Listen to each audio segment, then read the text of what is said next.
Hello guys, तो स्वागत है आप सभी का पीएस एक्सप्लेन चैनल में। तो लास्ट एपिसोड में हमने देखा था गू शेंगुआन ने बिल से कहा होता है कि ब्रेकफास्ट करने के बाद में यहाँ चले जाना।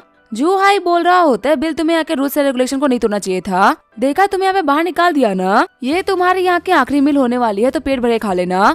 अगर सच कहो तो मैं तुम्हारी जगह होता ना तो मैं तो यहाँ का खाना तक नहीं खाता, क्योंकि इतनी बेइज्जती होने के बाद तो कौन ही खाना खाएगा। बिल बोल रहा होता है देखो खाना खाना तो बहुत ही इम्पोर्टेंट है, क्योंकि यहाँ का ब्रेकफास्ट ना बहुत ही कमाल का है। और रही बात मुझे यहाँ से निकालने की, तो यही शेंगुआन अपने घुटनों पे आके ना मुझसे माफी मांगेगी। अगर मुझे बुलाने के लिए इसने भीख नहीं मांगा ना तो मेरा नाम भी बिलोमनी नहीं। आगे वो सभी लोग ग्राउंड में आगे होते हैं। गू शेंगुआन बोल रही होती है बिल ने रूल्स को ब्रेक किया है, इसी वजह से उसको आपको ग्रुप से बाहर निकाल दिया गया है और अब आपके नए लीडर है जू हाई। उम्मीद है कि आप सभी इनकी बातों को इस तरीके से मानोगे। तभी साइड से हम देखते हैं इंस्ट्रक्टर ली और एकेडमी के हेड आ रहे होते हैं। हेड बोल रहे होते हैं इंस्ट्रक्टर ली सच में आपका बहुत बहुत शुक्रिया। आपको नहीं पता कि आपने वो पिल्स भिजवा के ना मेरी कितनी बड़ी हेल्प करी है। जो मेरी मदर इन लॉ है ना उनको काफी ज्यादा पेन हो रहा था और वो 2 दिन से सो नहीं पा रही थी, लेकिन फाइनली पिल लेने के बाद में वो कल रात को इसी तरीके से सो पाई है। वैसे आखिर आपको ये पिल मिली कहाँ से? मेरे जितने भी जानकार लोग हैं ना मैंने सभी से ये पिल मांग ली थी, लेकिन सभी मुझसे कहते हैं कि जब तक आपकी पहचान हाई लेवल के डॉक्टर से नहीं होगी ना तब तक आपको ये पिल नहीं मिलेगी। और मेरे मिलने में तो कोई डॉक्टर था ही नहीं जो कि मेरे को ये पिल दिला सके। इंस्ट्रक्टर ली बोल रहे होते वैसे अगर मैं सच कहूँ ना तो शुक्रिया मेरे को नहीं बल्कि बिल को बोलिए। कल रात को मैं बहुत ही परेशान था उस पिल को लेके। यही सोचा था कि आखिर मैं पिल का अरेंजमेंट कहाँ से कराऊं। तभी बिल आगे से आया, उसने बोला कि उसकी अच्छी खासी पहचान है और वो पिल दिलवा देगा, और उसने आपको पिल दिलवाने के लिए पूरा एफर्ट लगाया। सच कहूँ तो मैंने इसमें कुछ भी नहीं किया, मैंने सिर्फ और सिर्फ आपको बिल को मिलवाया है और कुछ भी नहीं। आपको पता है बिल ना एक बहुत ही खास कैंडिडेट है। वो फिजिकली एक बहुत ही स्ट्रॉन्ग लड़का है। कल रनिंग के अंदर उसने हमारे आज तक के सारे रिकॉर्ड तोड़ दिए। जितना वो बच्चा पावरफुल है ना उतनी ही बड़ी उसकी पहचान भी है। वरना आप ही सोचना कि जिस मेडिसिन को आप और मैं नहीं ढूंढ पाए उस मेडिसिन को एक बच्चे ने ढूंढ दिया। ट्रेनिंग के अंदर भी बिल बहुत अच्छा कर रहा है। हम ऐसा कह सकते हैं कि वो हमारी एकेडमी का ना आज तक का बेस्ट कैंडिडेट है। हेड बोल रहे होते तो काफी अच्छी बात है कि ये बच्चा एक जीनियस है। कल आधी रात को मेरे पास में आया था मेडिसिन को लेके, और वहाँ पे उस बच्चे ने ना बहुत ही समझदारी से मेरे को मेडिसिन दिया और चला गया। और सबसे खास बात पता है क्या है? मैंने बहुत ही कम कैंडिडेट की तारीफ तुम्हारे मुझे सुनी है, और जिन भी लोगों की तुमने तारीफ करी है ना वो आज लाइफ में काफी अच्छा कर रहे हैं। अगर तुम इस बच्चे की इतनी तारीफ कर रहे हो कि आज तक का बेस्ट टेस्ट है तो पक्का से ये सच्ची होगा। चलो मुझे वेट मत कराओ, मुझे मिलाओ कि आखिर ये बच्चा है कहाँ पे। मदर इन लॉ की बुरी कंडीशन की वजह से मैं हमारे नए बैच से मिल भी नहीं पाया था। चल के देखते हैं कि आखिर इस बैच के बच्चे हैं कैसे। इंस्ट्रक्टर गू बोल रही होती है हेड ली आप यहाँ पे। इंस्ट्रक्टर ली बोल रहे होते हैं आखिर बिल कहाँ है, आज वो सुबह सुबह ट्रेनिंग करने के लिए क्यों नहीं आया। गू शेंगुआन बोल रही होती है बिल ने रूल्स तोड़े थे। हमारे यहाँ के बहुत ही स्ट्रिक्ट रूल्स है ना, ट्रेनिंग के दौरान कोई बंदा बाहर नहीं आ सकता, और बिल ने ये रूल्स तोड़े हैं। मैंने उसको रंगे हाथ पकड़ा था, इसी वजह से मैंने उसको एकेडमी से बाहर निकाल दिया और वो एकेडमी में कभी नहीं आ सकता। वैसे भी वो बंदा ना काफी सारी दिक्कतें खड़ी कर रहा था, उसका नारे नहीं बेहतर है। ये सुनने के बाद में इंस्ट्रक्टर ली और मिस्टर ली काफी ज्यादा शॉर्ट हो गए होते हैं। इंस्ट्रक्टर ली बोल रहे होते आखिर तुम कैसी बकवास कर रही हो? कल रात को मैंने तुम्हें कहा था ना कि बिल मेरे साथ है। लगता है कि शायद तुम भूल चुके हो कल रात को पे मेरी ड्यूटी थी और मेरी परमिशन के बिना ना यहाँ से कोई नहीं निकल सकता। अगर मैं बोल रहा हूँ कि बिल यहाँ पे था तो बिल यहीं पे था। वही हेड ल्यू सोच रहे होते आखिर इंस्ट्रक्टर की दिक्कतें क्यों खड़ी करी है। गू शेंगुआन बोल रही होती है हेड मैं झूठ नहीं बोल रही, सच में मैंने बिल को कल रात को नाइट मार्केट में देखा था और मैंने उसकी फोटोज भी ली है। अगर आपको मेरी बातें बिलीव नहीं हो रहा ना तो आप ये फोटो चेक कर सकते हो। एक इंस्ट्रक्टर होगा कि मेरे को झूठ बोल के क्या ही मिलेगा। कौन सा मेरी बिल से पर्सनल दुश्मनी है? हेड ल्यू बोल रहे होते फोटो दिखाने की कोई भी जरूरत नहीं है। असल में मैं आज सुबह यहाँ पे नहीं आया बल्कि मैं कल रात को यहाँ पे आ गया था, और कल मैंने और बिल ने काफी लंबी चौड़ी बातें कही थी। भले ही तुम फोटो भी दिखा दो ना तो भी मैं नहीं मानने वाला कि उसने बेस को छोड़ा होगा। मैं खुद आई विटनेस हूँ कि बिल यहीं पे था। इंस्ट्रक्टर गू बोल रही होती है लेकिन मिस्टर ल्यू आपने मेरी बात नहीं समझ रहे, मैंने सच में उसको देखा है। हेड ल्यू बोल रहे होते अच्छा ठीक है, आगे कहने का मतलब यही है कि मैं झूठ बोल रहा हूँ। एक बच्चे को प्रोटेक्ट करने के लिए मैं अपनी डिग्निटी खो चुका हूँ और मैं उसको बचाने के लिए सभी के सामने झूठ बोल रहा हूँ। गू शेंगुआन बोल रही होती है नहीं नहीं हेड, मेरे बोलने का ना ये मतलब नहीं था, मेरे दिमाग में तो ऐसा कोई ख्याल भी नहीं आया। हेड ल्यू बोल रहे होते हैं गू शेंगुआन आखिर तुम हमारी ट्रेनिंग बेस पे कब से काम कर रही हो?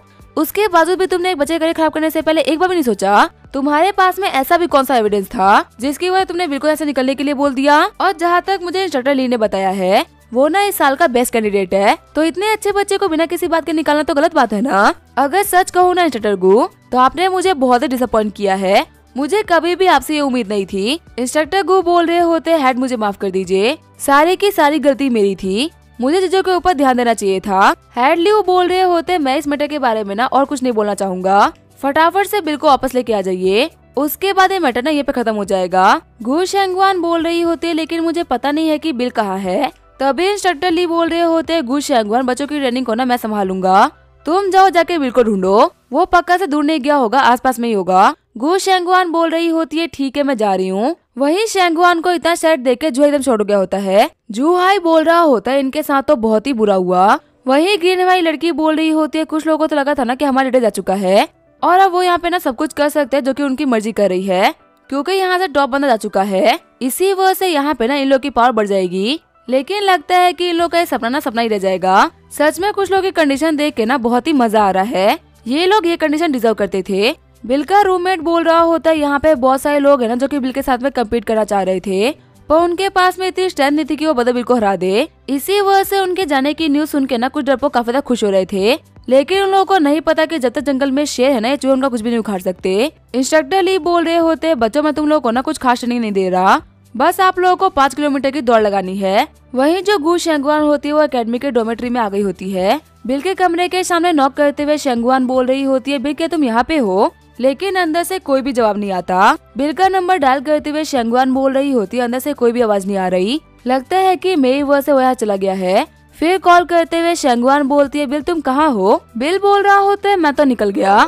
शेंगवान बोल रही होती है कहाँ निकल गए और अभी तुम कहाँ पे हो। बिल बोल रहा होता है तुम्हारी पहुँच से बहुत दूर। शेंगवान बोल रही होती है बिल मजाक मत करो, मैं तुम्हारी डोमेट्री के बाहर खड़ी हूँ, मुझे बताओ कि तुम अभी कहाँ पे हो। बिल बोल रहा होता है अच्छा तुम्हें डोमेट्री के बाहर खड़ी हो, पर आके तुम्हें डोमेट्री क्यों आ रखी हो, तुम्हें मुझसे क्या काम है। लगता है कि तुम चेक करने के लिए आई होगी ना कि मैं गया कि नहीं गया। टेंशन मतलब मैं जा चुका हूँ, तूने मुझे कहा था ना जाने के लिए। शेंगवान बोल रही होती है देखो बिल ये बहुत ही इम्पोर्टेंट है, तुम मुझसे मजाक मत करो, मेरे को तुम्हारे पास से ना कार की आवाज आ रही है, लगता है कि तुम अभी किसी कार में बैठे हुए हो, सच सच बताओ कि तुम कहाँ पे हो। बिल बोल रहा होता है मैं सच बोल रहा हूँ, मैं तुम्हारे पहुँच से बहुत दूर निकल चुका हूँ और अब मैं तुम्हारे पास नहीं आने वाला। अगर तुम्हारे पास में करने के लिए कोई बात नहीं है ना तो मैं फोन को रख रहा हूँ, मैं अपना एड्रेस तुम्हें बाद में सेंड कर दूंगा। देखते हैं कि तुम्हें ढूंढने के लिए ना कितनी डेस्परेट हो। जब मैं लोकेशन भेजना तो आधे घंटे के अंदर मेरे पास पहुंच जाना, वरना मेरे को लगा कि तुम मेरे को मन से नहीं ढूंढ रही थी। फोन कट होने के बाद में शेंगवान बोल रही होती है बिल तुमने एक बहुत ही बड़े कमीने हो, पता नहीं हेड ने तुम्हारे साथ में कैसे बात कर ली, मैंने तुम्हें नाइट मार्केट में देखा था, सच में एक बार तुम वापस तो आओ, देखना मैं तुम्हें नहीं छोड़ूंगी। सीन चेंज होता है, SMS हॉस्पिटल का सीन दिखाया जाता है। हम देखते हैं बिल उन लोगों के लिए कुछ स्पेशल लेके आया होता है। जियाओकिन बोल रही होती है बदर बिल आप यहाँ पे, देख के लग रहा है कि आप हम लोगों के लिए ना ब्रेकफास्ट लेके आए हो। बिल बोल रहा होता है सच में जियाओकिन तुम ना खाने की महक को दूर से ही सूंघ लेती हो, चलो इसको ठंडा होने से पहले सभी खा लेते हैं। जियाओकिन बोल रही होती है बदर बिल आपने कहा था ना कि 602 में जो बंदा है उसके बारे में इन्वेस्टिगेट करना है, मैंने उसके बारे में इन्वेस्टिगेशन को कंप्लीट कर लिया है, वो हमारे ऑर्थोपेडिक डिपार्टमेंट में भर्ती है और उसका नाम है मार्शन। आपको पता है वो बंदा ना 1 नंबर का सरदर्द है और बहुत ही बड़ा कमीना भी है, उसका एक हाथ कटा हुआ है और पाँव टूटे हुए हैं, पता नहीं उसका एक्सीडेंट कैसे हुआ होगा, लेकिन सच में उसकी हालत ना बहुत ही खराब है। बिल सोच रहा होता है अच्छा ये वही माँ से इसको मैंने मारा था, मतलब उस दिन मेरे को कोई वहम नहीं हुआ था, मैंने सच में इसी को देखा था। बिल बोल रहा होता है लीच और आखिर इसका ट्रीटमेंट कैसे चल रहा है और आखिर अभी इसके कौन कौन से ट्रीटमेंट बाकी है। लीचवान बोल रही होती है क्योंकि इस बंदे के पाँव टूटे हुए, इसी वजह से इसके पाँव के अंदर स्टील लोड आनी पड़ेगी। बिल बोल रहा होता है इसको डिस्चार्ज करने से पहले ना मेरे को बता देना। जियाओकिन बोल रही होती है ठीक है बता बिल, अब काम हो जाएगा। वैसे क्या मैं पूछ सकती हूँ कि आखिर आप इस बंदे में इतना इंटरेस्टेड क्यों हो, आपको देख के लग रहा है ना कि आप इस बंदे को काफी इस तरीके से जानते हो। अगर आपको इस बंदे के बारे में और भी कुछ जानना है ना तो आप बता दीजिए, इसकी पूरी की पूरी कुंडली निकाल के मैं आपके सामने रख दूंगी। बिल बोल रहा होता है तुम्हें जितना पता है ना जियाओकिन उतना ही काफी है, और किसी को भी मत बताना कि मैं इस बंदे के बारे में इन्वेस्टिगेशन कर रहा हूँ, ये किसी के लिए भी अच्छा नहीं होगा। जियाओकिन बोल रही होती है इस बात को बोल के आपने मेरी इज्जत कम कर दी, बचपन में मैंने डिटेक्टिव कोनन शो देखा था, उसके बाद से मेरा सपना है कि मैं भी डिटेक्टिव बनूं। अफसोस की बात तो ये है कि घर वालों ने कभी मौका ही नहीं दिया डिटेक्टिव बनने का, लेकिन ब्रदर बिल आपने मेरे सपने को पूरा करने का ना एक मौका दिया है। आप बिल्कुल भी टेंशन मत लो, मैं आपको सारे एविडेंस और प्रूफ साथ में लाके दूंगी, मैं आपको दिखाऊंगा कि आखिर मैं डिटेक्टिव कोनन की ना कितनी बड़ी फैन थी।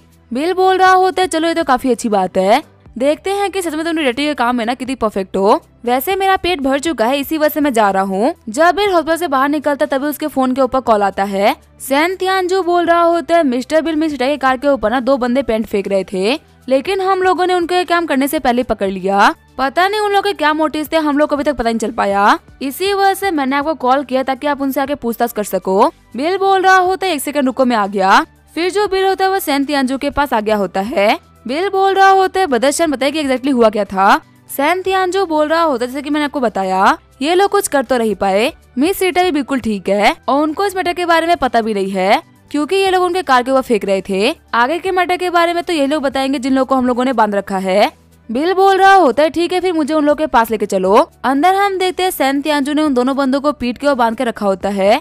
बिल बोल रहा होता है बदरशन आप तो प्रोफेशनल निकले, मेरे को ऐसा लगा था ना कि आप सिर्फ कंप्यूटर और टेक के अंदर जीनियस हो, पर आप तो मारपीट करने में भी काफी कमाल के निकले। इस ढलती उम्र के साथ में आपने 2 लौंडों को पटक दिया और इनको कितने अच्छे से बांध रखा है ना, ऐसा लग रहा था कि आप प्रोफेशनल हो। इतना क्लीन काम तो मैं नहीं कर पाता। सैन तियानजू बोल रहे होते अरे ब्रदर भैया आप कैसी बातें कर रहे हो, इन लोगों की किस्मत काफी अच्छी है कि ये लोग मेरे हाथ चढ़े, अगर ये आपके हाथों में लगे होते ना तो अभी तक आईसीयू में भर्ती होते। ठीक है जबकि मैंने इन बंदों को आपको ट्रांसफर कर दिया है तो अभी आपके हाथ में है कि आप इनसे कैसे डील करते हो। मुझे कंपनी में काफी सारा काम था इसी वजह से मैं चलता हूँ, इन लोगों के साथ में क्या करना है ये आप देख लो। सबसे पहले बिल लोगों की पट्टी खोलता है। ब्राउन हेयर वाला बंदा बोल रहा होता है तुम कौन हो और आखिर तुम लोगों ने हम लोग के बांध के क्यों रखा हुआ है। बिल बोल रहा होता जिस के कार के ऊपर तुम पेंट फेंक रहे थे ना वो मेरी गर्लफ्रेंड है और अब तुम मुझसे पूछ रहे हो कि मैं यहाँ पे क्या कर रहा हूँ। मुझे पता क्या तुम लोग ये सब कुछ करने के लिए मासे ने कहा था।